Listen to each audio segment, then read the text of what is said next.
L'Union africaine a condamné ce 12 mars 2025 la formation d'un gouvernement parallèle par les forces de soutien rapide de leurs alliés le 18 février 2025, estimant que cette initiative aggrave la crise soudanaise. Depuis avril 2023, le pays est ravagé par un conflit opposant l'armée régulière au RSF, entraînant des milliers de morts et des millions de déplacés.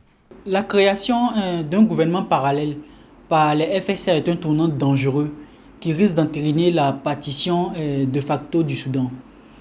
L'Union africaine défend ici l'unité du pays, mais cette condamnation vient révéler l'échec des mécanismes de paix qui ont été instaurés auparavant par l'organisation. Le gouvernement soudanais accuse les Émirats arabes unis de soutenir les RSF dans des massacres à grande échelle, notamment au Darfour. Une plainte a été déposée devant la Cour internationale de justice, alors que plusieurs rapports signalent un appui logistique via le Tchad et la Libye. Abu Dhabi dément ces allégations. Ces accusations sont l'illustration de la régionalisation du conflit.